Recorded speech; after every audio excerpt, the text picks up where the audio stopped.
సరిగా రావటం లేదా? India first liposomal Avengers gummies వాడండి, నిద్ర సమస్య దూరం చేసుకోండి. ఈ రోజు మన విశిష్ట అతిథి మాజీ హోంమంత్రి, ప్రముఖ మేధావి డాక్టర్ ఎంవి మైసూరారెడ్డి.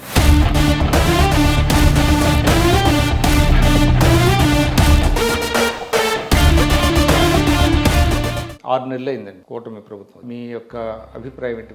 జగన్మోహన్ రెడ్డి నయంపై ఎక్కడ తెచ్చినాడో ఏం పడినాడో కుంటి సాకు చెప్పి ఈ స్కీమ్లు అమలు చేయకపోతే మాత్రం అది గ్రాంటా అప్ప అనే దాని మీద కొంత వివాదం ఏదో నడుస్తుంది. వివాదం ఏమి లేదు, అది అప్పే. జేసీ ప్రభాకర్ రెడ్డి గారి ఉదంతం, దాని మీద బీజేపీ మహిళలు ఎవరో కొంతమంది మాట్లాడితే వాళ్ళని కెమెరాల ముందుకు వచ్చి చాలా నీచంగా సంఘటన వల్ల ఎన్డీఏలో ఇటువంటి సమయాన్ని జగన్మోహన్ రెడ్డి బాగా ఉపయోగించుకోవాలి. ఏమన్నా అంటే 1/10 ఉంటేనే ప్రతిపక్ష నాయకుడు హోదా ఇస్తారు.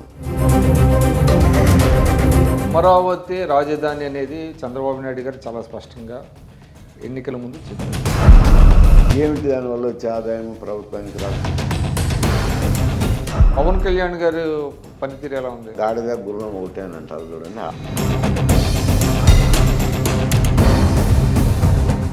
నమస్కారం, నేను మీ విక్రమ్ పూల.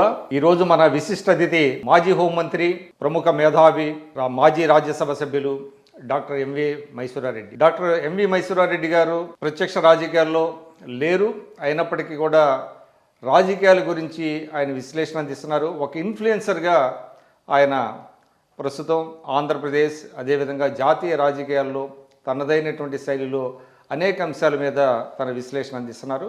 అదేవిధంగా మనం కూడా గత 6 నెలల కూటమి ప్రభుత్వం యొక్క పనితీరు, ఇతర అంశాల గురించి కూడా మాట్లాడటానికి మైసూరారెడ్డి గారి నివాసానికి వచ్చాం. మైసూరారెడ్డి గారు మనతో ఉన్నారు. సార్ నమస్కారం. మిమ్మల్ని ఇన్ఫ్లుయెన్సర్ అనొచ్చా? ఎందుకంటే మీరు ప్రత్యక్ష రాజకీయాల్లో లేరు. ఏమేనానండి, ఏముంది, తప్పే ఉండదు. అంటే అట్లా కాదు, ఎలక్షన్స్ ముందు చాలామంది ఇన్ఫ్లుయెన్సర్స్ కూటమి ప్రభుత్వ విజయానికి దోహదం చేశారనేటువంటి ఒక భావన అయితే ప్రజల్లో బాగా ఉంది. ఎందుకంటే తెలుగుదేశం, జనసేన, బీజేపీల కలయిక కంటే కూడా ఆ రోజు ఉన్నటువంటి జగన్మోహన్ రెడ్డి గారి ప్రభుత్వాన్ని ఓడించాలి అనే దాంతో చాలామంది మేధావులు ఇన్ఫ్లుయెన్సర్గా ఉపయోగపడి అంటే పనిచేసి ప్రజల్లో ఒక చైతన్యాన్ని తీసుకొచ్చారు అనేటువంటిది ఉంది. మీరు కూడా చాలా అంశాల మీద మాట్లాడారు ఆ 5 సంవత్సరాలు. అనేక ప్రభుత్వ వైఫల్యాల మీద మీరు చాలా ఘాటైనటువంటి విమర్శలు, నిర్మాణాత్మకమైనటువంటి విమర్శలు చేశారు. అయినా దాని గురించి ఎవరు పట్టించుకోవాలి. అది కూడా ఇన్ఫ్లుయెన్సర్స్ యొక్క పాత్ర కూడా ఉంది ఈ విజయంలో అనేటువంటి ఒక భావన ఉంది. ప్రజల్లో ఉంటే తప్పనిచ్చి చైతన్యం. ఇన్ఫ్లుయెన్సర్స్ ఎంత ఇన్ఫ్లుయెన్స్ చేసినా కానీ వాళ్ళు ఒక రకంగా చూస్తారు. ప్రజల్లో జగన్మోహన్ రెడ్డి పరిపాలన పట్ల వైముఖ్యం ఉన్నది కాబట్టి అప్పుడు ఇన్ఫ్లుయెన్సర్స్ చెప్పింది తలకెక్కించుకోండొచ్చు, అంతేగాని వీళ్ళ వల్లనే ఇన్ఫ్లుయెన్స్ అవుతారనేదేం కాదు. ప్రజలకు పాలన పట్ల విముక్తి కలిగింది. తీర్పు గురించి చెప్పాలనంటే జగన్మోహన్ రెడ్డికి వ్యతిరేకమైన తీర్పే అని చెప్పచ్చు. కూటమికి అనుకూలమైన తీర్పు కాదు, జగన్మోహన్ రెడ్డికి వ్యతిరేకమైన తీర్పు అనే చెప్పచ్చు. అంటే దాంట్లో ఇన్ఫ్లుయెన్సర్స్ రోల్ కూడా ఉంది, ఉండొచ్చు, కొంత పాత్ర ఉండొచ్చు, కానీ పూర్తి పాత్ర అని చెప్పలేము. అంటే ఆ రోజు ఏ ప్రభుత్వానికి సపోర్ట్ చేయకుండా ప్రజల మేలు కోసం for the sake of public అన్నట్టుగా మీలాంటి వాళ్ళు అంటే బాగా చాలా అంశాల మీద మాట్లాడారు, ఎన్లైటన్ చేశారు. సరే, అది పక్కన పెడితే 6 నెలలు అయిందండి కూటమి ప్రభుత్వం వచ్చి. ఈ 6 నెలల మీద క్లుప్తంగా మీ యొక్క అభిప్రాయం ఏంటి ప్రభుత్వం మీద? ఇప్పుడు ప్రభుత్వము ఏ కార్యక్రమం చేపట్టాలన్నా రెవెన్యూ ఉండాల. అక్కడ అంటే నేను చెప్పేది 2004 అంచనాల ప్రకారము, యాక్చువల్ అకౌంట్స్ ప్రకారము దాదాపు 1,20,000 కోట్ల ఆదాయం వచ్చేది ఆంధ్రప్రదేశ్, ఉమ్మడి ఆంధ్రప్రదేశ్లో, ఒట్టి ఆంధ్రప్రదేశ్లో 2014 మీరు 2014. అటువంటిది ఇప్పుడు పెరిగింటే కాస్త పెరిగిండొచ్చు. ఈ గత ప్రభుత్వం చేసిన అప్పులు దాదాపు 7 లక్షల కోట్ల రూపాయలు ఉన్నాయని ప్రభుత్వమే చెప్తున్నారు. దాని మీద వడ్డీలు కానీ కంతులు కానీ కట్టడానికి 54,000 కోట్ల రూపాయలు సంవత్సరానికి పే చేయాలి. 1,20,000 కోట్లు 54,000 పోతే 70,000 ఉంటే 66,000 ఉండి 66,000లో జీతభత్యాలు, పెన్షన్స్ 60% పోతుంది. పోతే డెవలప్మెంట్కి కానీ సంక్షేమ కార్యక్రమాన్ని చాలా తక్కువ డబ్బు ఉంటుంది. అంటే బడ్జెట్ మాత్రం 2 లక్షల కోట్ల పైన పెట్టారు కదా. పెట్టారు, బడ్జెట్లు ప్రవేశపెట్టేదేముంది, Actuals ఏంటి? అదే అంచనాలు కదా. మనం చూడాల్సింది యాక్చువల్గా రెవెన్యూ చూడాలా, ఖర్చులు చూడాలా. దాన్ని బట్టి చూస్తే అప్పులు పే చేసేదానికే కష్టపడుతుంది ప్రభుత్వం. అందువల్ల ఏదైనా సంక్షేమ కార్యక్రమాలు తీసుకోవాలన్నా, అభివృద్ధి చేసుకోవాలన్నా రెవెన్యూ ఉండాలా. రెవెన్యూ చాలా తక్కువగా ఉంది. ఆయన 14 సంవత్సరాల పరిపాలన అనుభవం ఉంది. పరిపాలన జాగ్రత్తగా చేసే వ్యక్తే, ప్రతిదీ ఆలోచన చేస్తాడు, విచక్షణ చేసే వ్యక్తే, కాదని లేను. కాకపోతే ఎంత పెద్ద దర్జీ అయినా కానీ తగినంత బట్ట ఇస్తే తప్పనిసి షర్టు కుట్టలేడు. బట్ట తక్కువ వచ్చి పెద్ద దర్జీ కుట్టు అంటే పిండి కొద్ది రొట్టె అంటారు. పిండి కొద్ది రొట్టె అన్నట్టు. అందువల్ల ఏమవుతుంది అని అంటే, ఇప్పుడు ఆయన ఎన్నికలప్పుడు మేనిఫెస్టోలో హామీలు పెట్టారు. సూపర్ 6 హామీలు అని పెట్టారు. ప్రజల్లో విస్తృత ప్రచారం కూడా చేశారు. ప్రతి ఒక్కరు ఎక్స్పెక్ట్ చేసేది, గతంలో జగన్మోహన్ రెడ్డి ఉన్నప్పుడు ఏదో బటన్ నొక్కుతాండా వాళ్ళకి అకౌంట్లో పడుతుండే. ఇప్పుడు ఏమవుతుంది అని అంటే, ఆ పేమెంట్ చేయడం కూడా పాత స్కీమ్లో పేమెంట్ చేయడం కూడా డిలే అవుతుంది. బట్టి కొత్త స్కీములు ఇంతవరకు ఏమి అంటే పెండింగ్ బిల్స్ అంటారా? పెండింగ్ బిల్స్ కాదు, సంక్షేమ కార్యక్రమాలు వేస్తుంది అమౌంట్. ఏదో నెల అప్పులు చేస్తా అన్నాడు, వేస్తున్నాడు. ఇప్పుడు ప్రజల్లో ఏమొచ్చింది అంటే, ఇప్పుడు సరిగా రావటం లేదు. పాత సంక్షేమ పథకాలు కూడా కొత్త అట్ల నుంచి పాతే రానప్పుడు ఏమంటున్నారంటే, జగన్మోహన్ రెడ్డి నయంపై ఎక్కడ తెచ్చినాడో ఏం పడినాడో, ఏదో నెల బటన్ నొక్కుతాండా వస్తాండా, ఇప్పుడు రావటం లేదు అనేది ప్రజల్లో ఉందా చర్చ జరుగుతుంది. దానివల్ల ఈ పథకాల హామీ, పాత పథకాలు అమలు చేయాల్సిందే, కొత్త పథకాలను అమలు చేయాల్సిందే. ఆర్థిక వనరులు ఎట్లా సమకూర్చుకుంటారా అనేది ఆయన మేధస్సు ఉపయోగించి అప్పు చేయడమో ఏదో ఒకటి చేసి ఆ పథకాలను, పాత పథకాలు కంటిన్యూ చేసి కొత్త పథకాలు అమలులోకి తెస్తే కానీ మంచి పేరు రాదు. లేకపోతే చెడ్డ పేరు అయితే వస్తుంది. అది 6 నెలలు. అంటే మీరు ఒక మాట అన్నారు ఇందాక, అప్పుల గురించి 7 లక్షల కోట్లు అన్నారు. ఆ అప్పుల మీద రకరకాల ఫిగర్స్ ఇప్పటి వరకు కూడా నిర్దిష్టమైనటువంటి ఫిగర్ వచ్చినట్లేదు. అంటే 12 లక్షలు అంటారు, 14 అంటారు. ఏమవుతుందంటే, కొన్ని ప్రభుత్వమే గ్యారంటీ ఇచ్చి తీసుకొస్తారు, కొన్ని కార్పొరేషన్లు తీసుకొచ్చింటారు. కార్పొరేషన్లు తీసుకొచ్చినట్టు ఈ పద్దులేకి చూపించలేదు. కానీ తుదకు పే చేయాల్సిందేమో ప్రభుత్వమే పే చేయాలి. అందువల్ల ప్రజల్లో ఒక విధమైన అసంతృప్తి మొదలైంది. అంటే కొత్త ప్రభుత్వం మీద. అంటే ఇప్పుడు ఆయన ఇటీవల చెప్తున్నారు, అంటే ఇంతగా రాష్ట్రం ఆర్థిక విధ్వంసం జరిగిందని ఊహించలేదు అని ఓ మాట చంద్రబాబు నాయుడు గారు అన్నారు. ఆ ఆర్థిక విధ్వంసం మీరు ఊహించిన దానికంటే ఎక్కువగానే ఉందా? ఆర్థిక విధ్వంసం అనేది చెప్పచ్చు. ఆయన నువ్వు ఆర్థిక విధ్వంసం మీదనే చెప్పి ఒక కుంటి సాకు చెప్పి ఈ స్కీమ్లు అమలు చేయకపోతే మాత్రం ఆయన ఏ విధంగా తెచ్చినారు? ఏకేదో కింద మీద పడి తెచ్చినారు కదా. మరి మీరు పరిపాలన అధ్యక్షుడు, అనుభవం ఉన్న వ్యక్తి, మీరు తెచ్చి ఇవ్వాలి కదా అని అంటారు. అంటే ఏ స్కీమ్స్ ఆగిపోయినండి? ఇప్పుడు ఆయన చెప్పేది ఏంటంటే 4,000 ఇస్తున్నారు. నవరత్నాలు ఉన్నాయి, అవి కూడా సక్రమంగా అకౌంట్లో పడడం లేదు. గతంలో గత ప్రభుత్వం అమలు చేసినటువంటి పథకాలని కొత్త ప్రభుత్వం ఎందుకు అమలు చేస్తుంది? చేస్తారు కదా, చేయాలి, కంటిన్యూ చేయాల్సిందే, చేయాల్సిందే, కొత్తవి చేయాల్సిందే, తప్పదు అది. అంటే పాత స్కీమ్స్ని స్క్రాప్ చేయరా? అంటే చేస్తామని మేనిఫెస్టోలో చెప్పాలి కదా, చెప్పలేదు కదా. చెప్పనప్పుడు చేయాల్సిందే వస్తుంది. ఈ అమ్మ ఒడి ఇటువంటివన్నీ కూడా కొంచెం పథకాన్ని పెంచినారు. అవేంటే పాత పథకం కొత్త పేరు పెట్టుకోవచ్చు, పెంచవచ్చు. అటువంటి పేరు మార్పులు చేయొచ్చు, కానీ అమౌంట్ అయితే వాళ్ళు చూస్తారు కదా అని అంటారు. కానీ గతానికి ఇప్పటికి పోలిసారండి, కేంద్ర ప్రభుత్వం గతంలో కేంద్ర ప్రభుత్వానికి జగన్మోహన్ రెడ్డి గారు కూడా అనేక బిల్స్ మీద ఆయన సపోర్ట్ చేశారు, కానీ రాష్ట్రానికి వచ్చింది ఏమీ లేదు. కానీ ఇప్పుడు నిర్దిష్టంగా పోలవరానికి దాదాపు 12,000 కోట్లు, రాజధానికి కూడా 12 నుంచి 14 వేల కోట్లు ఇస్తామని చెప్తున్నారు. ఆల్రెడీ మనం చూసాము అమరావతికి సిఆర్డిఏ ఆల్రెడీ కొన్ని పనులు మంజూరు చేసింది, టెండర్స్ కూడా పిలిచారు. ఈ మార్పు ఉన్నది కదా, అది కొంత ప్రాంతానికే కదా. ఇప్పుడు Polavaram project world bank loan అది, దానికి గ్యారంటీ ఇచ్చారు ఎవరు, కేంద్ర ప్రభుత్వం. అంతేగాని వాళ్ళు గ్రాంట్గా ఏమి అంటే 90% కేంద్ర ప్రభుత్వం అది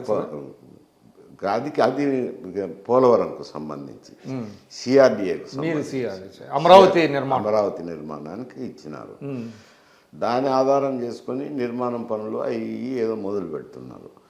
పోలవరం సమస్య వచ్చేసరికి ఇక్కడ ఒక చెప్పండి, కొంత కన్ఫ్యూజన్ ఉంది. అంటే అమరావతికి సంబంధించి అది గ్రాంటా అప్ప అనే దాని మీద కొంత వివాదం ఏదో నడుస్తుంది. వివాదం ఏమి లేదు, అది అప్పే, రాష్ట్ర ప్రభుత్వం చెల్లించాల్సిందే. దానికి కాకపోతే గ్యారంటీ మాత్రం ఇచ్చినారు. ఎవరు? కేంద్ర ప్రభుత్వం గ్యారంటీ ఇచ్చినారు. అది ఎప్పుడు 50 ఏళ్ల తర్వాత పే చేయాలి. ఏదో కంతులు పెట్టింటారు ఒప్పందం ప్రకారం, అది చేయాల్సిందే వస్తుంది. అది ఆంధ్రప్రదేశ్ ప్రభుత్వం చెల్లించాల్సిందే కానీ కేంద్ర ప్రభుత్వం కాదు. అంత మాత్రం చెప్పగలను. అవి ఏమి నిబంధనలు అనేది పూర్తిగా చదివితే కానీ చెప్పలేము. మీరు ప్రతిదీ థ్రెడ్బేర్గా ఒప్పందాలు చదవాల్సిన అవసరం ఏముంది, ఏదో పెట్టింటారు, పే చేసుకుంటారు. ఇంకా పోతే పోలవరంకు సంబంధించి అది కేంద్రమే చేపట్టాల్సిన ప్రాజెక్టు. కేంద్ర ప్రభుత్వం డబ్బులు పెట్టి చేయాల పని. కానీ చంద్రబాబు నాయుడు గారు ఉన్నప్పుడు, గతంలో ప్రభుత్వంలో ఉన్నప్పుడు, మేము పనులు చేస్తాము, పనులు చేసి మీ దగ్గర రీయింబర్స్మెంట్ తీసుకుంటామని చెప్పారు. ఇప్పుడు ఇక్కడ పనులు చేయాలా, పనులు చేసి రీయింబర్స్మెంట్ పెట్టుకోవాలి. ఆ ఒప్పందాన్ని ఒప్పుకున్నారు కాబట్టి రాష్ట్ర ప్రభుత్వమే పనులు చేపట్టాల్సింది ఉంటుంది. చేపట్టి రీయింబర్స్మెంట్ పెడితే వాళ్ళు పే చేస్తారు. గతంలో వాళ్ళు ఒరిజినల్గా అయితే కనుక వాళ్ళే నిర్మాణం చేసి వాళ్ళే పే చేసేది ఉండేది. కొందరు ఏమనుకుంటారంటే ఈయన తలదూర్చి ఈ పనులు చేసింది లేదు, అది పూర్తి అయింది లేదు, అది జగన్ కూడా వాళ్ళకి ఇవ్వలేదుగా, విమర్శ చేసి చంద్రబాబు. అది గత ప్రభుత్వం చేసుకున్నాక ఈ ప్రభుత్వానికి కూడా వస్తుంది కదా.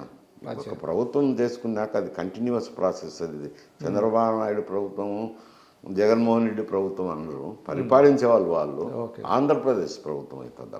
అందువల్ల ప్రభుత్వం అనేది కంటిన్యూ అవుతుంది కాబట్టి ఆయనకైనా అదే వర్తించుతుంది, ఈయనకైనా అదే వర్తించుతుంది. దానివల్ల పోలవరం కుంటుపడుతుంది ప్రాజెక్టు. అది వస్తే కృష్ణా నదికి, కృష్ణా డెల్టాకు 80 టీఎంసీలు వస్తాయి. 35 టీఎంసీలు కర్ణాటకకు మహారాష్ట్రకు పోతుంది. 45 టీఎంసీలు నాగార్జున సాగర్ అప్పర్ రీచెస్లో వాడుకోవచ్చు అనేది ట్రిబ్యునల్ అవార్డులో ఉంది, బచావ్ ట్రిబ్యునల్ అవార్డులో. ఇప్పుడు ఏమైంది, కొత్తగా అది ఉమ్మడి రాష్ట్రం ఉన్నప్పుడు వచ్చిన అవార్డు అది. ఇప్పుడు ఏమంటున్నారు, తెలంగాణ మాకు రావాల్సింది ఉంది కదా అని 45 టీఎంసీలు కూడా పాలమూరు రంగారెడ్డికి కేటాయించినారు. అన్ని వాళ్ళకే వచ్చినట్టు, ఆంధ్రప్రదేశ్కి ఏం లేనట్టు. ఇప్పుడు ఆ ప్రాజెక్టులో నుంచి మరి అదే వాళ్ళ మధ్య చర్చలు జరిగి ఏదో ఒకటి నీటి కేటాయింపులు రాయలసీమ ప్రాజెక్టులకు అయితే లేవు కదా, కేటాయించాల్సింది ఉంటుంది. వేరు గాలేరు నగర్కి కానీ, అంద్రి నియోగకు కానీ, వెలుగొండకు కానీ. ఇప్పుడు పోలవరంలో కూడా ఒక హైట్కి సంబంధించి ఒక వివాదం నడుస్తుందండి. 41, 45 41, 45 అనేది ఆ వివాదం వేరు అనుకోండి. ఎందుకంటే ఈ వెనుక ప్రాంతంలో మునక జరిగినప్పుడు కొన్ని తెలంగాణ గ్రామాలు కూడా మునుగుతాయి కాబట్టి దాని మీద వివాదం లేదు. అంటే ఇప్పుడు 41 పెడితే దానివల్ల ఉపయోగం లేదనే వాదన ఒకటి కాదు. 41, 45 అది ఇంజనీర్లకు సంబంధించింది, ప్రభుత్వానికి సంబంధించింది, చర్చించుకోవాల్సింది, చేసుకోవాల్సింది. అంటే ఒకటండి, 41 పెడితే it is as good as a barrage, అది రిజర్వాయర్ అవ్వదు. 45 ఉండాల్సింది అనేది కొంతమంది ఆర్గ్యూ చేస్తున్నారు. ఉండొచ్చు, కెపాసిటీ పెరిగే తలకి నీటి నిల్వ సామర్థ్యం పెరుగుతుంది కదా. లేకపోతే అదనంగా వచ్చిన జలాలు సముద్రానికి వృధాగా పోతాయి. అది ప్రభుత్వం పెంచితే మంచిదే, పెంచాలన్నప్పుడు మునక జరుగుతా అంటే తెలంగాణ ప్రభుత్వంతో మాట్లాడము, మునక ప్రాంతం గ్రామస్తులతో మాట్లాడి చర్చలు జరిగి వాళ్ళకి రీహాబిలిటేషన్ ఇవన్నీ డబ్బులు పేమెంట్ చేయాలి కదా. ఒటి చేత మూడొచ్చు అన్నారు, అది సమస్య.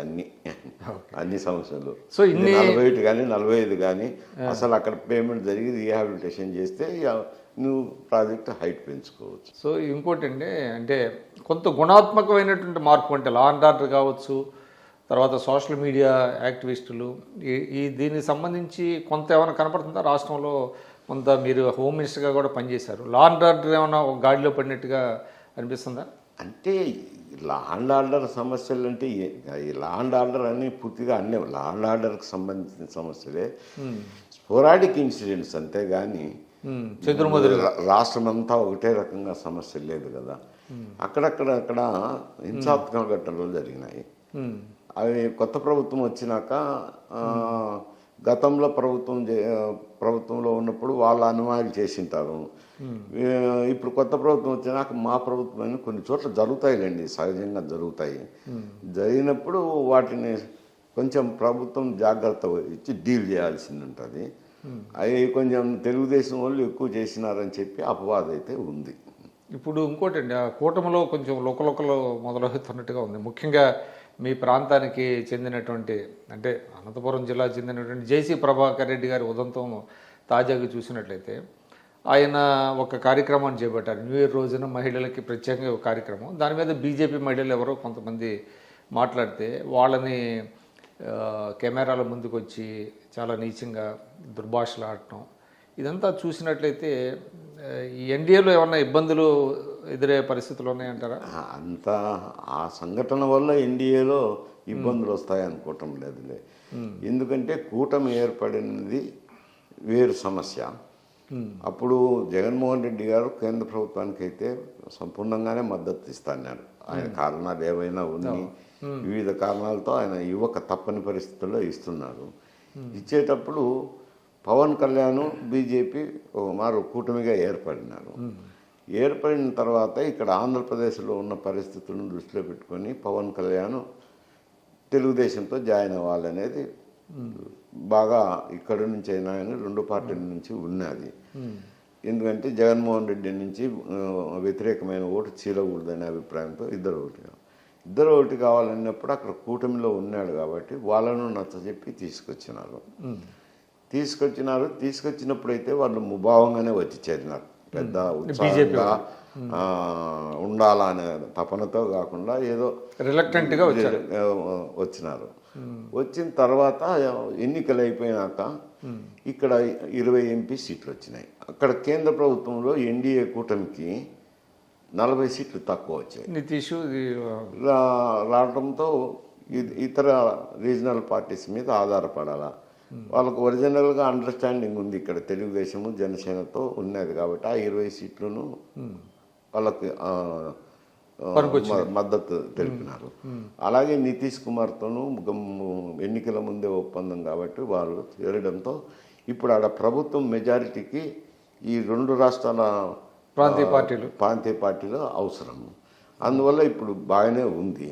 ఇటువంటి చిన్న సంఘటనలను అవి డిస్టర్బ్ చేసే అవకాశం చేస్తుంది అని నేను అనుకోవటం లేదు. కానీ ఒక మహిళల్ని, అది కూడా ఒక జాతీయ పార్టీకి చెందిన మహిళల్ని ఆయన ఆ విధంగా మాట్లాడడం తప్పే, మహిళలను మాట్లాడడం తప్పే. రాజకీయ నాయకుడిగా ఒక స్థాయిలో ఉన్న వ్యక్తి అటువంటి మాట్లాడడం, ఈమెనా కామెంట్ చేయడం, ఆయన ఏదో మహిళల కోసం కార్యక్రమం చేపట్టినప్పుడు ఈమె కామెంట్ చేయడం తప్పే.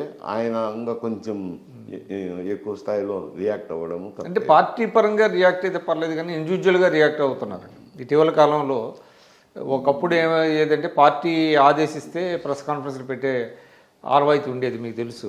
కానీ ఇప్పుడు ఏంటంటే ఎవరికి వాళ్ళు ఇండివిజువల్గా సోషల్ మీడియా వచ్చాక మాట్లాడేయటం, వాళ్ళ పర్సనల్ ఇష్యూస్ని పార్టీ ఇష్యూస్ కింద తీసుకెళ్ళటం, దానివల్ల కొంత ఇబ్బందులు. అక్కడ బీజేపీకి పెద్ద శాఖలు సమర్థవంతంగా లేవు. ఏపీలో ఎలినిటెడ్ కాదు. ఏపీలో ఏదో వాళ్ళ కొద్ది వాళ్ళు బీజేపీ అనుకొని కార్యకర్తలు కూడా కొందరు తిరుగుతున్నారు ముద్ర వేసుకొని. కాబట్టి అది ఆ ఇన్కోహరెన్స్ అనేది ఉంటుంది, తప్పదు. కొంచెం ఆర్గనైజ్డ్ ప్రజల నుంచి బిల్డప్ చేసుకొని ఆర్గనైజేషన్ వచ్చింటే అది వేరు సమస్య. ఇప్పుడు తెలుగుదేశం ఉంది, ఒక కట్టుబాట్లు ఉంటాయి. ఇక్కడ అట్లా కాదు కదా, స్ట్రక్చర్ వేరుంది. అందువల్ల మాట్లాడడం తప్పే. ఈమెనా అక్కడ ప్రకటించింది ఎవరు? కూటమిలో ఉన్న శాసనసభ్యుడు తండ్రి గారు. అటువంటిప్పుడు ఆ కూటమికి మద్దతు పలుకుతాండే దాంట్లో మేజర్ వచ్చి తెలుగుదేశమే కదా. అటువంటిప్పుడు ఆమె కూడా మాట్లాడేటప్పుడు కొంచెం జాగ్రత్తగా మాట్లాడాలి. అంటే వాళ్ళ పార్టీ దృష్టికి తీసుకెళ్ళి మాట్లాడితే సరిపోయేదేమో. దృష్టికి తీసుకెళ్ళటము, మాట్లాడడం జాగ్రత్తగాను మాట్లాడి ఉండాలా. మాట్లాడకుండా కొంచెం తగ్గులు మాట్లాడితే ఆయన నోయింగ్ ఫుల్లీ వెల్ అబౌట్ జేసీ ఆయన రియాక్ట్ అయినాడు. ఆయన మోతాదు మించి రియాక్ట్ అయినాడు. అది తప్పదు. కలబడిన తర్వాత గాడిద గుర్రం ఒకటే అని అంటారు చూడండి, ఆ సామెత అప్పుడే అవుతుంది. తర్వాత అతని మీద పార్టీ పరంగా చర్య తీసుకోవడానికి కూడా చంద్రబాబు నాయుడు గారు హెసిటేట్ చేస్తారేమో బహుశా. ఏం చేస్తారు, షోకాజ్ నోటీస్ చేస్తారు అట్ ది మ్యాక్సిమం, అంతే కదా. కానీ ఇటువంటి ఏదైనప్పటికీ కూడా లేనిపోని సమస్యలే కదా ఇప్పుడు ఉన్నటువంటి. రెండు పార్టీలు మాట్లాడుకొని కొంచెం సమన్వయం చేసుకోవాలి, వాళ్ళ కార్యకర్తలకి నాయకులకి సమన్వయం చెప్పుకోవాల్సింది. సరే, ఇంకోటి ఇప్పుడు మీరు అన్నారు కొంత కూటమిలో ఎక్స్పెక్టేషన్స్ బాగా ఎక్కువ, దాన్ని మీట్ అవ్వలేకపోతున్నారు, ఎంతో కొంత ఒక అసంతృప్తి బయలుదేరింది అనేది. ఇటువంటి సమయాన్ని జగన్మోహన్ రెడ్డి బాగా ఉపయోగించుకోవాలి. కానీ అసలు నేను అసెంబ్లీకి వెళ్ళనని మీరు అసెంబ్లీ నాకు తెలిసి అంటే గంట కొట్టిన దగ్గర నుంచి మళ్ళీ ఎడ్జన్ అయ్యేంత వరకు మీరు ఎప్పుడూ అసలు హౌస్కి ఒకరోజు కూడా మానేసినట్టు నాకైతే తెలియదు. అంత దీనిగా మీరు చాలా రిలీజియస్గా వెళ్ళేవాళ్ళు, చర్చలో పాల్గొనేవాళ్ళు, అంత దీనిగా ఉండేది అసెంబ్లీ అంటే మీ బోటు వాళ్ళకి. ఈయన అసలు నేను అసెంబ్లీకి పోనని అసెంబ్లీని బాయ్కాట్ చేసి మిగతా వాళ్ళతో పార్టీ వాళ్ళతో బాయ్కాట్ చేయించడం, దీన్ని ఏ విధంగా మనం భావించాలి? అది ప్రజాస్వామ్య సాంప్రదాయాల ప్రకారం మంచిది కాదు. ఎందుకంటే ఆయన తీసుకునే కారణం కూడా ఎవరు హర్షించరు. ఎందుకంటే రాజకీయాలు తెలిసిన వారు కానీ, కాకపోతే అసెంబ్లీ ప్రొసీజర్స్ తెలిసిన వారు కూడా ఎవరైనా తప్పులు పడతారు. ఎందుకు అని అంటే ఆయన చెప్పేది ఏమిటి, అపోజిషన్ లీడరు అని అంటున్నారు. అపోజిషన్ లీడర్ కంటే కొన్ని నిబంధనలు ఉన్నాయి, సగ్దర్లో ఉన్నాయి, పుస్తకాల్లో సాంప్రదాయాలు ఉన్నాయి. ఏమంటే 1/10 ఉంటేనే ప్రతిపక్ష నాయకుడు హోదా ఇస్తారు. గతంలో కూడా కాంగ్రెస్కి ఇవ్వలేదు కదా, ఇప్పుడు ఇచ్చారు. 100 సీట్లు వచ్చినాయి కాబట్టి. అంటే వాళ్ళు ఢిల్లీ ఆపును చూపిస్తున్నారు. స్టాచ్యుటరీ ఢిల్లీలో ఆపు బీజేపీ 3 వచ్చినా కూడా అక్కడ ఏదో ప్రతిపక్ష హోదా ఇచ్చారు ఢిల్లీలో. అంటే ఆ ఢిల్లీలో అది ఇవ్వచ్చు, ఇవ్వకూడదని కాదు, కానీ ఇవ్వాలని కూడా ఏం లేదు, ఇవ్వాలని నిబంధనలో లేదు. అటువంటిది ఇచ్చినారు. ఇప్పుడు ఏమైతుంది, ఇక్కడ ఆయనకు 11 సీట్లే వచ్చినాయి కాబట్టి ఆ హోదా రాదు. రానప్పుడు నేను అసెంబ్లీ బాయ్కాట్ చేస్తానంటే ఎవరికి నష్టము? అతనికే నష్టము. ఎందుకంటే ప్రభుత్వ వైఫల్యాన్ని ఎత్తి చూపించి పార్టీని స్ట్రెంగ్తెన్ చేసుకోవాల్సింది పోయి శాసనసభకే పోకపోతే నష్టం జరిగేది ఆయనకే. అంటే మిగతా వాళ్ళ హక్కులు కూడా ఆయన కాలు రాసినట్టేగా. మిగతా వాళ్ళ హక్కులు ఏముండదు అంటే వాళ్ళు ప్రభుత్వానికి పాలు పోసినట్టు ఎదురు లేకుండా పోయింది. అది అంటే నేను అనేది ఇప్పుడు ప్రజలు ఎన్నుకుంటారండి, ప్రజలు ఎన్నుకొని శాసనసభకు పంపించి మా సమస్యలను ఏమన్నా మా శాసనసభ్యుడు సభలో లేవనెత్తుతున్నాడని చూస్తారు కదా, అవకాశం లేకుండా చేశాడు కదా ఆయన. ఆయన చేసిన తప్పేని అంటున్నాం కదా, అవకాశం లేకుండా చేసిన సభకు పోవాలా మాట్లాడాలా, కానీ అటు మాట్లాడకపోవడం అనేది తప్పే అవుతుంది. ఇప్పుడు 6 నెలలు మించితే అది అంటే స్పీకర్ కనుక దాన్ని మూవ్ చేసి డిస్క్వాలిఫై చేసి 6 నెలలు సంతకాలు పెట్టకపోతే తప్పదు. సంతకం పెట్టవచ్చు అన్నాడేమో తెలియదు కదా, అంటే బయటికి తెప్పించుకొని రిజిస్టర్లో. బయటికి ఏముంది, పోయి సంతకం పెట్టి రావచ్చు కదా. లేదు అసలు హౌస్కి పోలా, హౌస్కి పోకపోవచ్చు,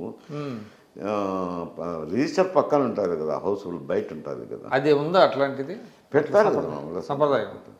బయట ఉండి ఏదో 6 నెలలకు ఒక రోజు పోయి సంతకం పెట్టి వచ్చినా సరిపోతుంది. సో అది కూడా ఒక రకంగా మోసం చేసినట్టు అవుతామా?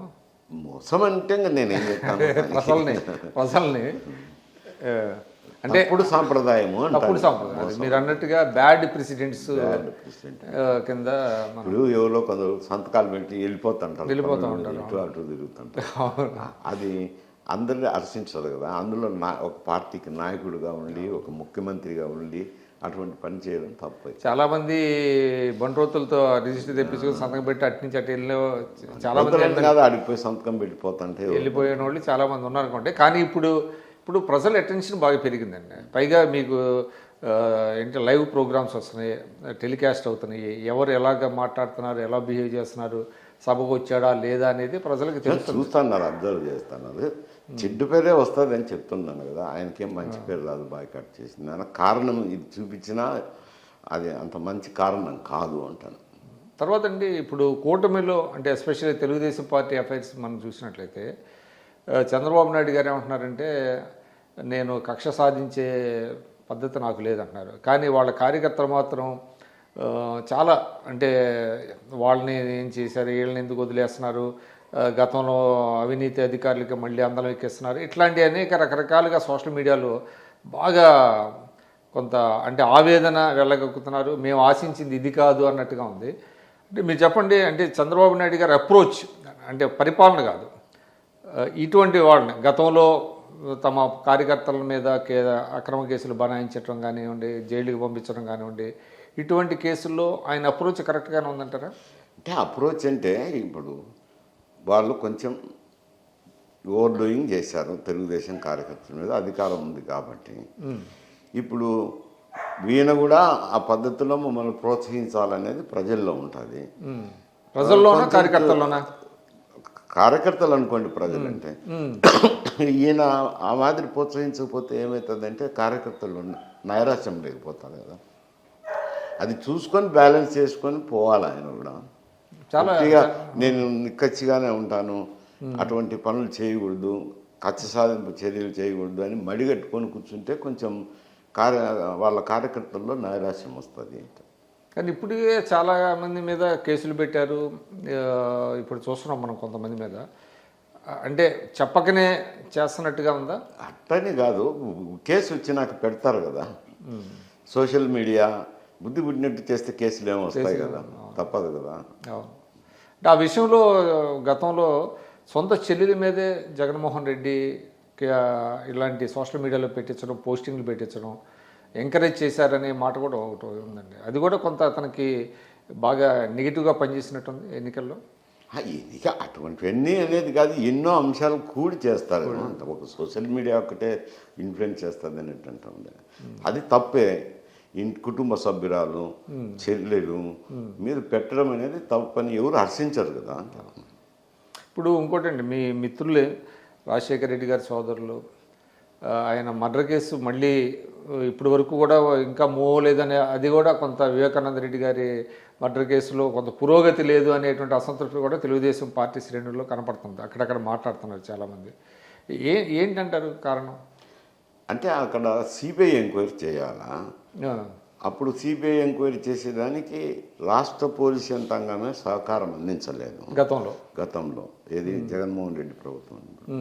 ఇప్పుడు వీళ్ళు అందిస్తారు, వాళ్ళు మరి ఇన్వెస్టిగేషన్ ప్రొసీడ్ అవ్వాలా, అది ఛార్జ్షీట్ వేసి నారు అనుకుంటాను.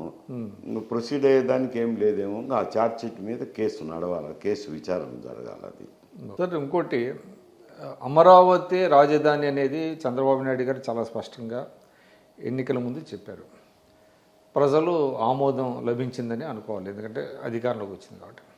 ఇప్పుడు కొంతమంది ఉత్తరాంధ్ర వాళ్ళు, ఎస్పెషల్లీ కొంతమంది మాజీ ఐఏఎస్లు వాళ్ళు కొంత మర్మరింగ్స్ మొదలైనవి, ఉత్తరాలు సంధిస్తున్నారు, డబ్బులని తీసుకెళ్ళి అమరావతిలోనే పెడుతున్నారు, ఇది కరెక్ట్ కాదు అనే మాట ఒకటి మాట్లాడుతున్నారు. అంటే దీని వెనక ఏదన్నా ఒక స్పెసిఫిక్ ఎజెండా లాంటిది ఉందా, మళ్ళీ తిరిగి ప్రాంతీయవాదాన్ని లేవగొడుతున్నారు అనేది? ఇప్పుడు అమరావతి గురించి ఆయన అప్పుడు శాసనసభలో ప్రకటించినప్పుడు కూడా మర్మరింగ్స్ వచ్చినాయి.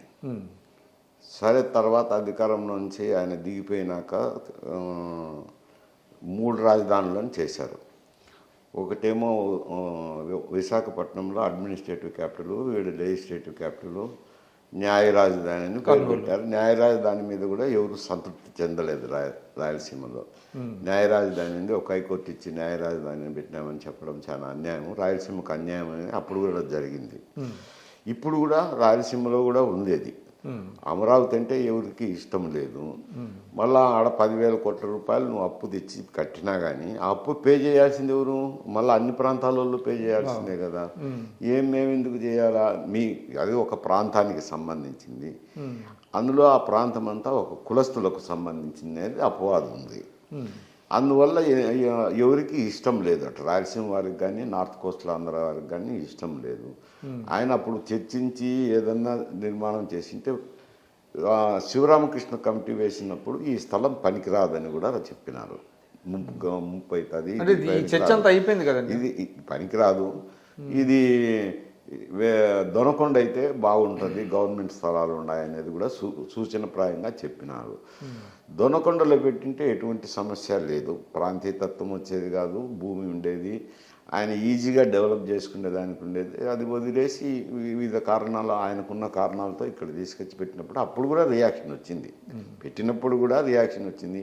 ఇంత లోపల ఎలక్షన్లు పాడు పరదేశం రావటము పోవటము జరిగింది. మళ్ళీ ఈయన వచ్చి 3 రాజధానులంతా అటెన్షన్ డైవర్ట్ అవుతుంది. ఇప్పుడు మళ్ళీ వచ్చి అమరావతి అంటే మళ్ళీ మొదలవుతుంది. అంటే ఎలక్షన్స్ ముందు ఆయన చాలా స్పెసిఫిక్గా చెప్పారు కదా, అమరావతికి ఏమి ఇవ్వలేదు కదా తీర్పు.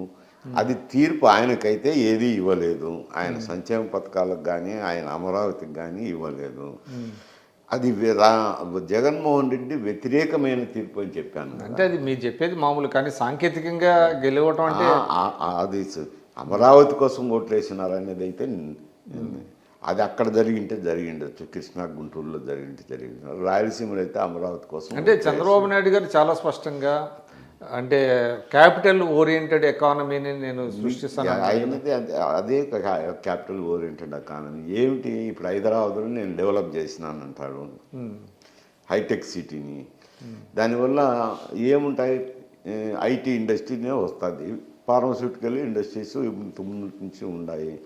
ఏమిటి దానివల్ల వచ్చే ఆదాయం ప్రభుత్వానికి, రాష్ట్ర ప్రభుత్వానికి? అవి కట్టే ట్యాక్సులు కార్పొరేట్ ట్యాక్సు, అది గవర్నమెంట్ ఆఫ్ ఇండియాకి పోతుంది. ఎక్స్పోర్ట్స్ ఇంపోర్ట్స్ ఉంటే కస్టమ్ డ్యూటీ గవర్నమెంట్ ఆఫ్ ఇండియాకి పోతుంది.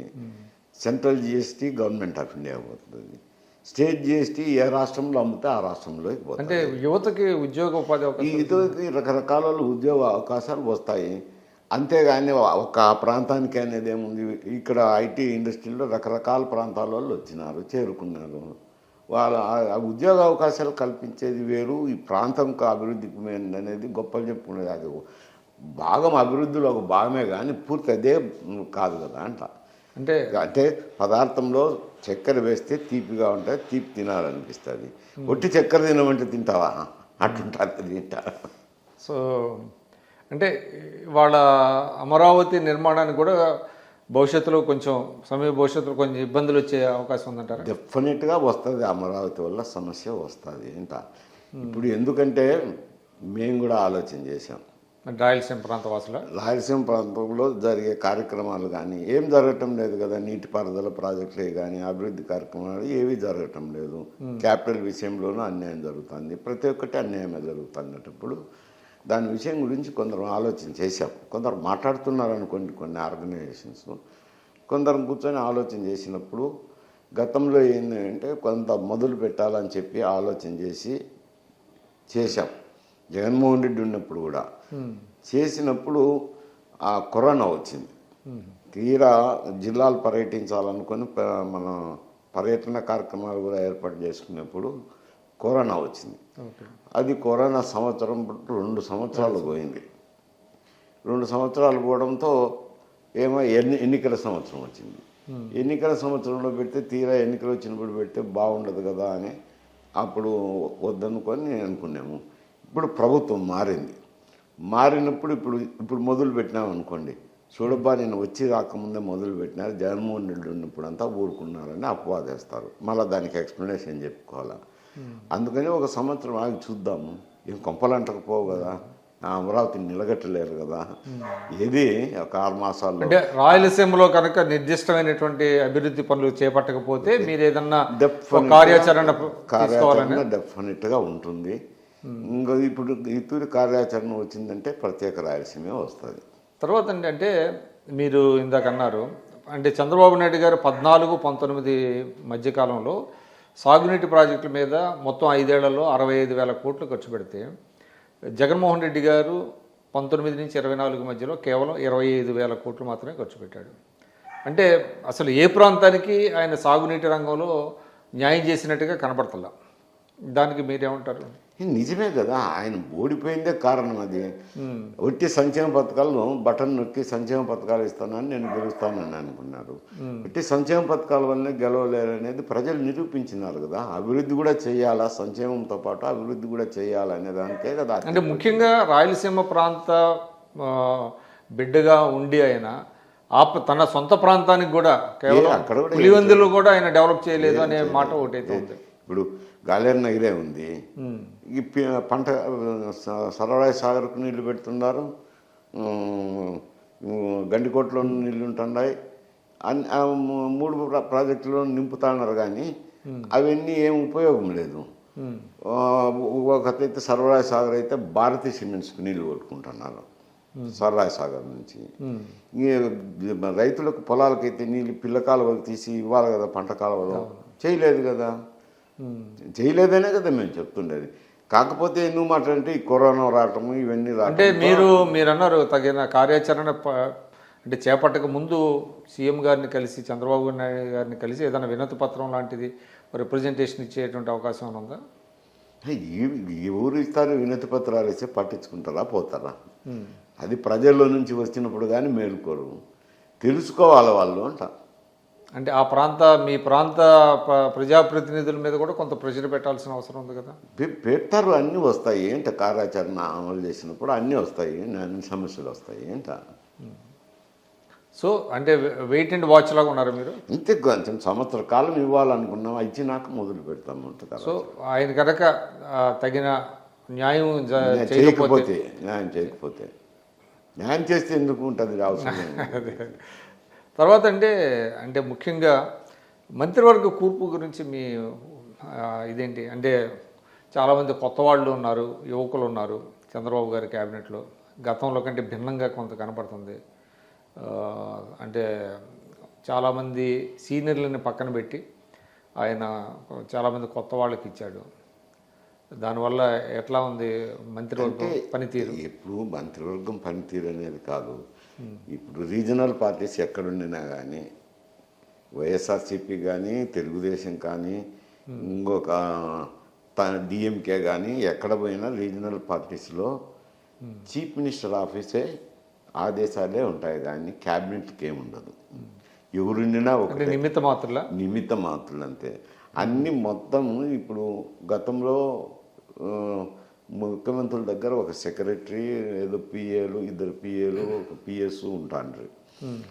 ఇప్పుడు ఏమైతుంది, ఒక 5-6 మంది సెక్రటరీలు ఉన్నారు, వాళ్ళకు శాఖలు కేటాయించుతున్నారు. అక్కడి నుంచి ఆదేశాలు వెళితేనే కానీ సెక్రటరియట్లో పనులు జరగలేవు. అక్కడి నుంచి ఆదేశాలు జిల్లా కలెక్టర్లు వెళితేనే జిల్లాలో పనులు జరగవు. అంటే ఏకీకృత పాలన. అంటే in the name of democracy authoritarian rule ఉంది. అంటే ఇది కొత్తగా అయితే రాలేదు, గతం నుంచి ఇదే సంప్రదాయం కొనసాగుతుంది కదా. అది రీజనల్ పార్టీస్ ఉన్న చోటల్లా ఇదే సంప్రదాయం కొనసాగుతుంది. క్యాబినెట్ మంత్రులు నిమిత్త మాత్రమే వాళ్ళ గురించి చెప్పాల్సిన అవసరం ఏముంది. అయితే చంద్రబాబు నాయుడు గారు ఇటీవల ఒక మాట అంటున్నాడు. ఆయన నేను 1995 నాటి ముఖ్యమంత్రిని చూస్తారు, పాత ముఖ్యమంత్రిని చూస్తారు. అంటే గతంలో కొంత మంత్రులు స్వేచ్ఛగా పనిచేసినటువంటి పరిస్థితి కావచ్చు, ప్రజలను భాగస్వామ్యం చేయడం కావచ్చు, ఇట్లాంటివన్నీ చేయాలనేటువంటి ఒక మాట తరచుగా ఆయన మాట్లాడుతున్నాడు. ఆయన అది ఎంతవరకు సాధ్యం అంటారు? ఇది లేదు కదా, జరగటం లేదు కదా. అన్ని ముఖ్యమంత్రి ఆఫీసు ఇంకా నేను మాట్లాడద్దు, బాగుండదు, లోకేషే చూస్తున్నాడని ఇంకా ఒక పద ఉంది. అంతా ఆయనే ముఖ్యమంత్రి కార్యక్రమాలన్నీ అక్కడి నుంచే జరుగుతున్నాయి అనేది. అంటే అటువంటి ఇది ప్రతిపక్షాలు కావచ్చు, మిగతా వాళ్ళు కావచ్చు, అసంతృప్తి కావచ్చు, కొంత క్రియేట్ చేస్తారనుకోండి. అంటే వాస్తవం ఏంటనేది ఇంకా రీజనల్ పార్టీస్ ఉన్నప్పుడు ముఖ్యమంత్రి వ్యవస్థే, ఆ వ్యవస్థ ఎవరికి చనువిస్తుందో వాళ్ళు నడుపుతుంటారు. ఇప్పుడు రాష్ట్రంలో అంటే జగన్మోహన్ రెడ్డి గారు ఒక ప్రతిపక్ష నేతగా నన్ను అడిగితే వాళ్ళ మీడియా కొంచెం ఎక్కువగా పనిచేస్తుంది పార్టీ కంటే కూడా.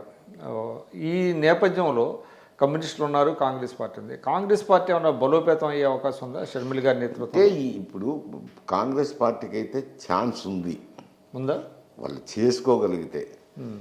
ఎందుకంటే ఆ, శాసన నియోజకవర్గ కమిటీలు కానీ జిల్లా కమిటీలు కానీ రాష్ట్ర కమిటీ ఏర్పాటు చేసుకొని విస్తృతంగా పర్యటన చేస్తే ఎందుకంటే రెండు పార్టీల వైపు మీద కూటమి కానీ ఇటు జగన్మోహన్ రెడ్డి మీద కూడా అసంతృప్తి ఉంది కాబట్టి ఆ పార్టీ వైపు మొగ్గే అవకాశం ఉంది. గతంలో 2 ఎలక్షన్లలో అంటే రాష్ట్రం విభజించినారని కోపం ఉండే, ఇప్పుడైతే లేదు ఆ కోపము. ఇప్పుడు చేసుకోగలిగితే ఉంది. మరి సమర్థవంతంగా పార్టీని నడిపించుకోవాల్సిన అవసరం ఉంది. ఓట్ బ్యాంక్ ఉంది చూసినారా, జగన్మోహన్ రెడ్డి దగ్గర ఉండే ఓట్ బ్యాంక్ ఎక్కువగా ఎస్సీసు మైనారిటీసు అవి దేశమంతా కాంగ్రెస్ పార్టీ వైపు ఉన్నారు. ఒక్క ఆంధ్రాలో తప్పనిచ్చి దేశంలో ఏ రాష్ట్రానికి వెళ్ళినా కాంగ్రెస్ పార్టీ వైపే ఉన్నారు వాళ్ళు. ఇక్కడ కూడా ఆంధ్రాలో కూడా ఉమ్మడి ఆంధ్రప్రదేశ్ ఉన్నప్పుడు కాంగ్రెస్ పార్టీ వైపే ఉన్నారు. రేపు వాళ్ళ ఆకర్షితులను చేసుకోగలిగితే కనుక వైఎస్ఆర్సీపీ బలహీనపడుతుంది కానీ కాంగ్రెస్ పార్టీ బలం అవుతుంది. అంటే ఆమె పనితీరు ఎలా ఉందంటారు? చేసుకోవాలా అని చెప్తున్నాను కదా. అంటే గత మీరు ఎన్నికల ముందే ఆమె పిసిసి అధ్యక్షుడు, అప్పుడు సాయం తక్కువ. మరి ఆమె చేసుకోవాలా, చేసుకుంటే పార్టీ బాగుపడే అవకాశం ఉంది. లేదంటే సమర్థవంతమైన నాయకుడిని నడిపించగలిగితే కాంగ్రెస్ పార్టీ బాగుపడుతుంది. ఇంకొక రకంగా చెప్పాలి. తర్వాత అంటే కమ్యూనిస్టుల రోలు, కమ్యూనిస్టులు ఎట్లాగా ఇప్పుడు అంటే తగ్గిందిలేండి, కమ్యూనిస్టుల రోలు తగ్గింది. దేశం మొత్తం మీద తగ్గింది కదా, కిరకొచాటనే అని చెప్పేదానికి దేశం మొత్తం మీద తగ్గింది. అంటే వాళ్ళు జగన్మోహన్ రెడ్డి గారి ప్రభుత్వంలో కావాలని పెద్దగా యాక్టివ్గా లేరు అనేటువంటి ఒక విమర్శ. నేను చెప్పను, కొంచెం యాక్టివిటీ వాళ్ళది తగ్గిపోయింది అంటాను. For what ever reasons. తర్వాత సరే ఇటీవల మనం కేంద్ర ప్రభుత్వం చూసినట్లయితే మీరు చూసారు 126వ రాజ్యాంగ సవరణ ద్వారా జమిలీ ఎన్నికలు అనే మాట ఒకటి మాట్లాడుతున్నారు. మీకు జాతీయ రాజకీయాల మీద కూడా బాగా పట్టుంది కాబట్టి అడుగుతున్నాను, జమిలీ ఎన్నికలు సాధ్యమేనా? ఆ జమిలీ ఎన్నికలు చూపించి ఎందుకంటే 71 వరకు అసెంబ్లీ పార్లమెంటు ఒకటే మాట జరుగుతుంది. తర్వాత సంయుక్త విధాయక దళ ప్రభుత్వాలు అని రావడము, రాష్ట్ర ప్రభుత్వాలు కూలిపోవడము, ఈ ఎన్నికలన్నీ మారిపోయినాయి. ఇప్పుడు ఒకటే మారు జరపడం అనేది మంచి సాంప్రదాయం అవుతుంది. ఎందుకంటే ఖర్చు తక్కువ అవుతుంది, ఒక తతంగం అంతా అయిపోతుంది. ఒక 3 మాసాల్లో 4 మాసాల్లో అయిపోతుంది. మళ్ళీ పరిపాలన పట్ల దృష్టి పెట్టేదానికి కానీ ఒక ప్రభుత్వం కూలిపోయింది అనుకోండి, అప్పుడు ఏమవుతుంది? అవి మంచి సాంప్రదాయమే. ఇప్పుడు 29లో అంటే కొన్ని 6 మాసాలు ఉండే ప్రభుత్వాలన్నీ అడ్జస్ట్ చేస్తారు. ఈ బిల్లులోనే ఒకటి క్లాజ్ ఉంది, ఏమని అంటే డీ-డే డిక్లరేషన్ అని. ఆ డీ-డే డిక్లరేషన్ రాజ్యాంగ సవరణ చేసినప్పుడు డీ-డే డిక్లరేషన్ ప్రెసిడెంట్ గారికి ఇస్తారు. 34 ఎన్నికలు వచ్చినప్పుడు డీ-డే డిక్లేర్ చేస్తే అప్పుడు అన్ని శాసనసభలు కూడా రద్దయిపోతాయి. ఒకటే మారు 34లో ఎన్నికలు జరుగుతాయి. నువ్వు అడుగుతుండే ప్రశ్న ఏమిటి, మధ్యలో కూలిపోయినాయనుకో, ఇప్పుడు 34 తర్వాత ఏదైనా ఒక రాష్ట్రంలో మధ్యలో కూలిపోయింది అనుకోండి, 2 సంవత్సరాలకే కూలిపోతాయి. అప్పుడు 3 సంవత్సరాలకు మాత్రమే ఎన్నిక జరుగుతారు. ఇప్పుడైతే 5 సంవత్సరాలకు జరుపుతున్నారు, అప్పుడు 3 సంవత్సరాలకే జరిపితే మళ్ళీ 39 ఎలక్షన్లకు అవి కూడా అంటే గ్యాప్ లేకుండా చేస్తారు వెంటనే. సో సవరణలు చూపించారు. సవరణలు అంటే ఇంకా చాలా దాని మీద చర్చ జరగాల్సిన. అంటే ఇప్పుడు బిల్లు ఇంట్రడ్యూస్ చేసినారు, జేపీసీ పార్లమెంటరీ కమిటీకి పోయింది, జేపీసీకి ఇచ్చారు. అవి అన్ని పార్టీలు చర్చ వాళ్ళ యొక్క అభిప్రాయాన్ని కూడా తీసుకుని కొందరి, ఎందుకంటే 2/3 మెజారిటీ లేదు కదా, వాళ్ళను కూడా వాళ్ళ అభిప్రాయాలు క్రోడీకరించి పెట్టినప్పుడు బిల్లుకు వాళ్ళు కూడా మద్దతు తెలిపినప్పుడు పాస్ అవుతారనే లెక్కలో జేపీసీకి పంపించారు. బీజేపీ పాత్ర ఎలా ఉందంటారు ఆంధ్రప్రదేశ్కి సంబంధించినంత వరకు? అంటే ఇప్పటికీ ఇంకా జగన్మోహన్ రెడ్డి గారి పట్ల సాఫ్ట్ కార్నర్తో ఉన్నారు అని చెప్పలేను. ఎందుకంటే కూటమి ప్రభుత్వంలో భాగస్వాములు, రెండోది కూటమి ప్రభుత్వం 20 మంది ఎంపీలను వాళ్ళకు మద్దతు పలుకుతున్నారు. కాబట్టి అట్లా వయా మీడియా ఆరాకిరి పనులు చేస్తారని నేను అనుకోవటం లేదు. సో ఇంతకు ముందులాగే ఉండే అవకాశం అయితే అప్పుడంటే అప్పుడు ఆయన మద్దతు ఇచ్చినారు, ఆయన చెప్పినారు. ఇప్పుడు మద్దతు వీళ్ళు ఇస్తున్నారు కాబట్టి ఆ పద్ధతిలోనే ఉంటుంది.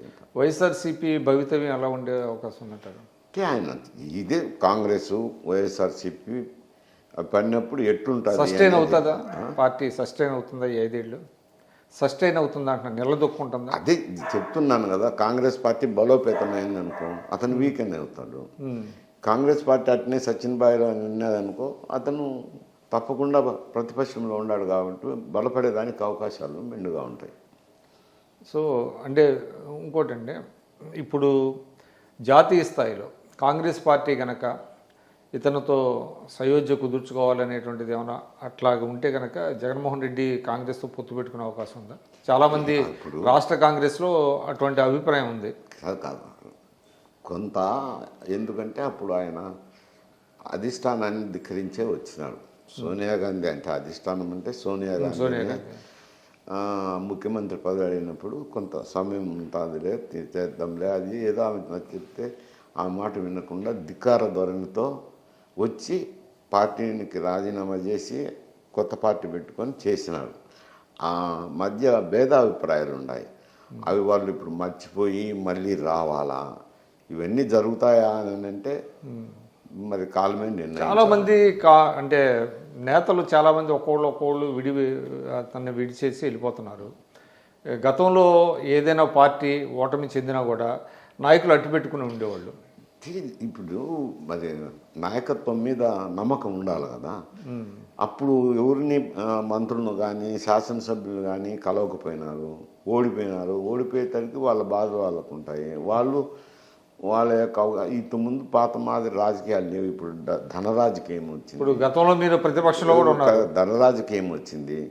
ఇప్పుడు 50 కోట్ల 60 కోట్ల రూపాయలు ఒక్కొక్క నియోజకవర్గంలో ఖర్చు పెట్టాలని అంటే రాజకీయ నాయకులు ఎవరు రారు.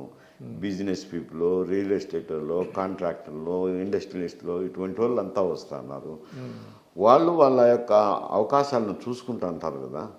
ఇవన్నీ కొత్త సాంప్రదాయాలన్నీ వచ్చినాయి. ఇప్పుడు ఇంకా మడిగట్టుకొని కూర్చుండే వ్యవహారాల గురించి చెప్పలేము. ఎప్పుడు ఎలా టర్న్ అవుతుందో కూడా చెప్పే పరిస్థితులు అండి.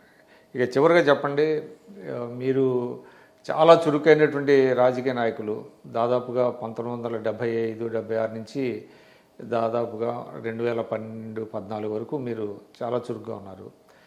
గత దశాబ్ద కాలంగా కొంత స్తబ్దత వచ్చింది. ఎలా అనిపిస్తుంది మీకు? ఎలా అంటే నాకు వయసు అయిపోయింది, 76 సంవత్సరాలు అయిపోయింది. రెండోది ధన రాజకీయం వచ్చింది. ఇంత ధనం పెట్టి రాజకీయాల్లో నిలదొక్కోవాలంటే కష్టము. ఇంకెందుకులే, వయసు అయిపోయింది, ఈ ప్రతికూల పరిస్థితుల్లో ఇవన్నీ చెప్పి ఏదో కొయిట్గానే ఉన్నాను మీకు రాజకీయ పార్టీలో. అంటే వయసు అయిపోయిందని మీకు మీరు అంటున్నారు, కానీ చాలా మంది రాజకీయాల్లో ఉండేవాళ్ళు అట్లా వేరు అనుకో. వేరు నా ఆరోగ్య పరిస్థితి 76 సంవత్సరాలు అయిపోయింది. రెండోది ధనం అనేది ప్రభావం చూపుతుంది కాబట్టి సో మనీ ఇన్ఫ్లుయెన్స్ ఎక్కువైపోయింది. సో మీ కళ్ళ ముందు చిన్న కార్యకర్తలుగా తిరిగిన వాళ్ళంతా కూడా చాలా పెద్ద పొజిషన్లో ఉన్నారు. రావచ్చు, దానికి ఏముంది, డబ్బు సంపాదించుకున్నారు, పెట్టుబడులు పెడుతున్నారు, వస్తున్నారు. రాజకీయాన్ని పెట్టుబడిగా మార్చుకొని నేను పెట్టుబడి అన్ను ఎన్నికల్లో ఖర్చు అవుతుంది కదా. ఓకే, చివరిగా మీరు కూటమి ప్రభుత్వానికి ఇచ్చే సలహా ఏమైనా ఉందా? మార్చుకోవాల్సింది ఉంటుంది అంటే వాళ్ళు చెప్పిన హామీలు నెరవేర్చాల్సింది ఉంటుంది. ఆర్థిక వనరులు పెంచుకొని, రెవెన్యూ పెంచుకొని వారు ఇచ్చిన హామీలు నెరవేర్చడం అయితేనేమి, మంచి పరిపాలన ఇస్తే బాగానే ఉంటుంది అంటారు. సో ఇంకా టైం అయితే ఉన్నది. టైం అయితే ఉంది, ఎంతసేపు పోతుంది కాలం. ఇప్పుడు అప్పుడు 6 మాసాలు అయిపోయాయి. సంవత్సరం అయిన నుంచి ఎవరు కేర్ చేయరు కదా. పవన్ కళ్యాణ్ గారు పనితీరు ఎలా ఉంది ఫైనల్గా చెప్పండి. సరే, ఆయన కూటమిలో ఒక సభ్యుడు, ఆయన ఒక మంత్రి, ఆ శాఖను నిర్వర్తించుతారు అంతే కదా, అంతకంటే వేరే. గ్రామీణాభివృద్ధి శాఖ అంటే డిప్యూటీ సీఎంగా ఉన్నాడు, ఒకే ఒక్క డిప్యూటీ సీఎం ఉన్నా, రాజ్బుడ్ as a minister, as a మినిస్టరే కదా. ఏముంటుంది, ప్రత్యేకంగా ఏం బాధ్యతలు లేవు కదా. అంటే ఆయన కూడా కాకపోతే ముఖ్యమంత్రి గారు చంద్రబాబు నాయుడు గారు అతనికి గౌరవం ఇస్తున్నారు, అతను కూడా ముఖ్యమంత్రి పరస్పరం గౌరవించుకోవడము అదైతే తత్సమ ఒక అండర్స్టాండింగ్తో ముందుకు వెళ్తున్నారు, ఇబ్బంది లేకుండా. ధన్యవాదాలు మైసూరారెడ్డి గారు. ఇది డాక్టర్ ఎంవి మైసూరారెడ్డి గారు చెప్తున్నారు. కూటమి ప్రభుత్వం ఇచ్చినటువంటి హామీల్ని ఎంత త్వరగా నెరవేరిస్తే అంత మంచిది. అప్పుడే ప్రజల్లో ఒక నమ్మకం పెరుగుతుంది, లేకపోతే భవిష్యత్తులో కొన్ని ఇబ్బందులు ఎదుర్కోవాల్సి వస్తుందంటున్నారు. అదేవిధంగా అమరావతి విషయంలో కూడా రాయలసీమ ప్రాంతానికి కూడా కొంత అన్యాయం జరిగితే కనుక చూస్తూ ఊరుకోబోము, తగిన కార్యాచరణతో ఒక ఏడాది తర్వాత చూస్తాం. ఆలోగా కనుక ఆ ప్రాంతానికి న్యాయం చేసినట్లయితే మంచిది, లేకపోతే మళ్ళీ ఒక కార్యాచరణతో ముందుకు వస్తామని చెప్తున్నారు. ఇది డాక్టర్ మైసూరారెడ్డి గారితో ఇంటర్వ్యూ. నమస్కారం. సుమన్ టీవీలో మీ పర్సనల్ అండ్ బిజినెస్ ప్రమోషన్స్ కోసం కింది నెంబర్కి కాంటాక్ట్ చేయండి.